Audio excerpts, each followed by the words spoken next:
প্রিয় শিক্ষার্থী, বাংলা ব্যাকরণ ক্লাসে তোমাদের সকলকে স্বাগত। আশা করি সকলে সুস্থ আছো, ভালো আছো।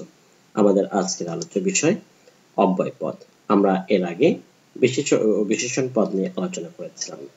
আমি তোমাদের সঙ্গে আছি, আমি মামুন তারিফ, সহকারী শিক্ষক, police lines school and college, Rangpur. তাহলে আমরা আমাদের আজকের আলোচ্য বিষয় অব্যয় পদ নিয়ে আলোচনা করা যাক। অব্যয় পদ। অব্যয় শব্দটিকে ভাঙলে পাওয়া যায় ন ব্যয়, অর্থাৎ যে পদের কোনো ব্যয় নেই বা কোনো পরিবর্তন নেই। অর্থাৎ যে পদের কোনো ব্যয় বা পরিবর্তন নেই তাকে অব্যয় পদ বলে। বাক্যের অপরিবর্তিত পদ হলো অব্যয় পদ। এটি একটি প্রশ্ন। যদি প্রশ্ন করা হয় যে বাক্যের অপরিবর্তনীয় পদ কোনটি, তাহলে অবশ্যই আমরা উত্তরে বলবো অব্যয় পদ। অব্যয় পদের সাথে কখনো বিভক্তি যুক্ত হয় না, একবচন বা বহুবচন হয় না, স্ত্রী পুরুষ নির্ণয় করা যায় না। সংজ্ঞা, যদি অব্যয় পদের সংজ্ঞা প্রদান করতে হয় তাহলে বলা যায় যে পদ সর্বদা অপরিবর্তনীয় থেকে বাক্যের শোভা বর্ধন করে, একাধিক পদ বাক্যাংশ বা বাক্যের সংযোগ বিয়োগ ঘটায়, তাকে অব্যয় পদ বলে।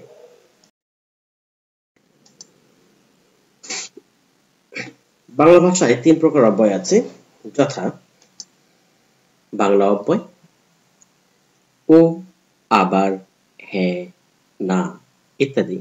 এ সকল অব্যয় বাংলা ভাষার অব্যয়। তৎসম অব্যয়। বাংলা ভাষায় তৎসম শব্দের অনেকগুলো অব্যয় শব্দ ব্যবহৃত হয়, যেমন যদি, যথা, সদা, সর্বদা, হঠাৎ, দৈবাৎ, অর্থাৎ, বরং, পুনশ্চ, বস্তুত, সুতরাং, অতএব, অথচ, নতুবা, অথবা, নচেৎ, কদাপি ইত্যাদি। বিদেশি অব্যয়। বিদেশি ভাষার অনেক অব্যয় আমাদের বাংলা ভাষায় ব্যবহৃত হয়ে থাকে।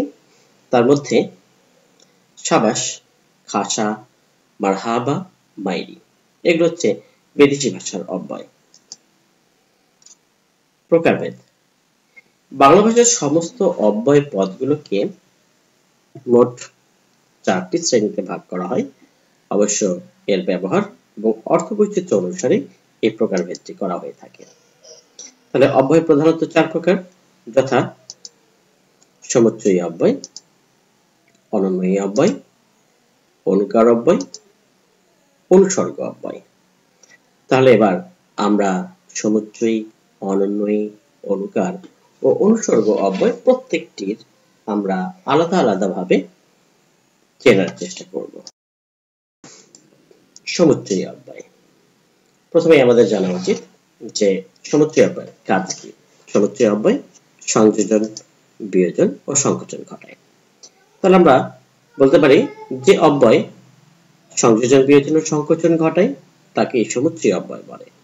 আমরা সমুচ্চয়ী অব্যয়ের সংজ্ঞা দিতে গিয়ে বলতে পারি যে অব্যয় একটি বাক্যের সাথে অন্য বাক্যের কিংবা বাক্যস্থিত একটি পদের সাথে অন্য পদের সংযোজন, বিয়োজন ও সংকোচন ঘটায় তাকে সমুচ্চয়ী অব্যয় বলে। সংযোজক অব্যয়। আমরা নামকরণ থেকেই বুঝতে পারছি যে এটি সংযোজন ঘটায়, অর্থাৎ একটি বাক্যের সাথে অন্য বাক্যের অথবা বাক্যের এক পদের সঙ্গে অন্য পদের সংযোজন ঘটানোই এই অব্যয়ের প্রধান কাজ। যেমন তুমি ও আমি, তুমি এবং আমি, তুমি আর আমি। এখানে ও এবং আর এই তিনটি হলো সংযোজক অব্যয়। কেননা ও এবং আর এই তিনটি অব্যয় পদ তুমি এবং আমি পদটির মধ্যে সংযোগ সাধন করেছে। অন্য একটি বাক্যে আমরা দেখতে পাচ্ছি উচ্চ পদ ও সামাজিক মর্যাদা সকলেই চায়। সে মেধাবী ও চরিত্রবান। এখানে মেধাবী ও চরিত্রবান এই দুটি পদের মধ্যে সংযোগ সাধন করছে ও এই সংযোজক অব্যয় পদটি। এবার আমরা আসি সমুচ্চয় অব্যয়ের আরেকটা শ্রেণী বিভাগ, বিয়োজক অব্যয়। তথা বিয়োজন ঘটায়। এই অব্যয়ের কাজ এক বাক্যের সঙ্গে অন্য বাক্যের বিয়োজন ঘটানো বা বাক্যের একটি পদের সঙ্গে অন্য পদের বিয়োজন ঘটানো। আমরা উদাহরণে দেখতে পাচ্ছি কিংবা, অথবা, নতুবা, নয়তো, নচেত, এগুলো হচ্ছে বিয়োজক অব্যয়। বাক্য প্রয়োগ করে আমরা দেখতে পারি তুমি কিংবা, অথবা, নতুবা, নয়তো, নচেত, আমি। অর্থাৎ বাক্যটিকে যদি পৃথক পৃথক ভাবে বলি, তুমি কিংবা আমি, তুমি অথবা আমি, তুমি নতুবা আমি, তুমি নয়তো আমি, তুমি নচেত আমি, অর্থাৎ দুজনের যে কোনো একজন থাকছে, একজন বিয়োগ হচ্ছে। সেজন্যই এই অব্যয় পদগুলোকে বিয়োজক অব্যয় বলা হয়। বিয়োজক অব্যয়ের অত্যন্ত গুরুত্বপূর্ণ একটি উদাহরণ হচ্ছে মন্ত্রের সাধন কিংবা শরীর পাতন, অর্থাৎ মন্ত্রের সাধনা অথবা শারীরিক পরিশ্রম। হাসিম নয়তো কাসিম এর জন্য দায়ী, অর্থাৎ হয় হাসিম নয় কাসিম, দুজনের যে কোনো একজন একটি কাজের জন্য দায়ী। সংকোচক অব্যয়, এই অব্যয়ের কাজ হচ্ছে সংকোচন ঘটানো, অর্থাৎ ভাবের সংকোচন ঘটায়। যেমন লোকটি বিদ্বান কিন্তু চরিত্রহীন, অন্যভাবে বলা যায় লোকটি বিদ্বান অথচ চরিত্রহীন। লোকটা বিদ্বান এ পর্যন্ত শোনার পরে লোকটি সম্পর্কে আমাদের ধারণা উচ্চ হয়। যখনই বলা হয় কিন্তু, তখন আমাদের ধারণা দোদুল্যমান হয়। তারপরের পদটি চরিত্রহীন বললেই, অর্থাৎ লোকটি বিদ্বান কিন্তু চরিত্রহীন, এই চরিত্রহীন কথাটি শোনার পরে আমাদের ধারণা যতটাই উচ্চ স্থানে উঠেছিল ঠিক ততটাই নেমে যায়, অর্থাৎ ভাবটি সংকুচিত হয়ে আসে। তাই এটি হচ্ছে সংকোচক অব্যয়।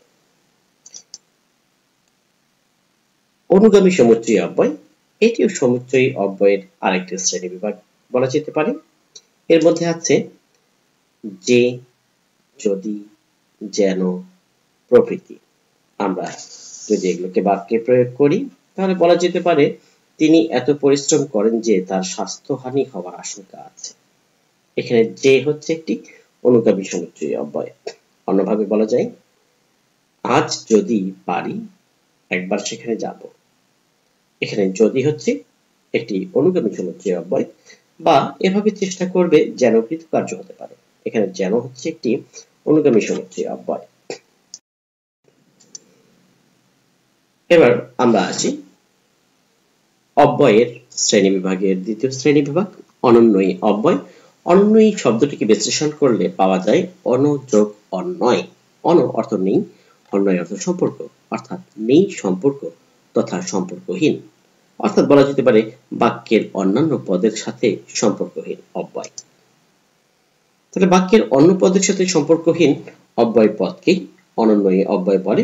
অন্যভাবে আমরা বলতে পারি যে সকল অব্যয় বাক্যের অন্য পদের সঙ্গে কোনো সম্বন্ধ না রেখে স্বাধীনভাবে নানাবিধ ভাব প্রকাশে ব্যবহৃত হয় তাদের অনন্যয়ী অব্যয় বলে। অনন্যয়ী অব্যয় বিভিন্ন অর্থে ব্যবহৃত হয়ে থাকে। যেমন মরি মরি কি সুন্দর প্রভাতের রূপ। এখানে মরি মরি একটি অনন্যয়ী অব্যয়, কেননা এটি কি সুন্দর প্রভাতের রূপ এই বাক্যের সাথে সম্পর্কহীন ভাবে যুক্ত হয়েছে এবং অন্য কোনো পদের সাথেও এর কোনো সম্পর্ক নেই। এখানে মনের একটি উচ্ছ্বাস বা আবেগ প্রকাশিত হচ্ছে। আমরা দ্বিতীয় বাক্যে দেখতে পাচ্ছি হ্যাঁ আমি যাব। এখানে হ্যাঁ দ্বারা স্বীকৃতি জ্ঞাপন করা হচ্ছে, কিংবা যদি বলা হয় না আমি যাব না, না দ্বারা অস্বীকৃতি জ্ঞাপন করা হচ্ছে। এছাড়াও আমি আজ আলবত যাব, অর্থাৎ আমি অবশ্যই যাব। এখানে আলবত হচ্ছে একটি অনন্যয়ী অব্যয় যা অনুমোদন বাচকতা অর্থে ব্যবহৃত হয়েছে বা সম্মতি জ্ঞাপনে অনুমোদন বাচকতা অর্থে একটি বাক্যের উদাহরণ আমরা দেখতে পারি। যেমন আপনি যখন বলছেন বেশ তো আমি যাব, এখানে বেশ তো হচ্ছে একটি অনন্যয়ী অব্যয় যা ব্যবহৃত হয়েছে অনুমোদন বাচকতা অর্থে। অর্থাৎ আপনি যখন বলছেন বেশ আপনার বিষয়টিকে আমি অনুমোদন করছি, বিষয়টি এরকম, আপনি যা জানেন তা তো ঠিকই বটে। এখানে তো অনন্যয়ী অব্যয়, যা বাক্যে ব্যবহৃত হয়েছে সমর্থন সূচক জবাব বোঝাতে। অনেক সময় আমরা ব্যথা পেলে বলি পায়ে বড্ড লেগেছে। হচ্ছে একটি অনন্যয়ী অব্যয়। এখানে এই অনন্যয়ী অব্যয়টি যন্ত্রণা প্রকাশের ক্ষেত্রে ব্যবহৃত হয়েছে, বা অন্যভাবে বলতে পারি না, এ কষ্ট অসহ্য। এখানে নাটাও যন্ত্রণা প্রকাশের ক্ষেত্রে ব্যবহার করা যায়। ছি, তুমি এত নীচ, এই বাক্যে প্রকাশ পেয়েছে ঘৃণা। অন্যভাবে বলা যায় কি আপদ, লোকটা যে পিছু ছাড়ে না। এখানে প্রকাশ পেয়েছে বিরক্তি।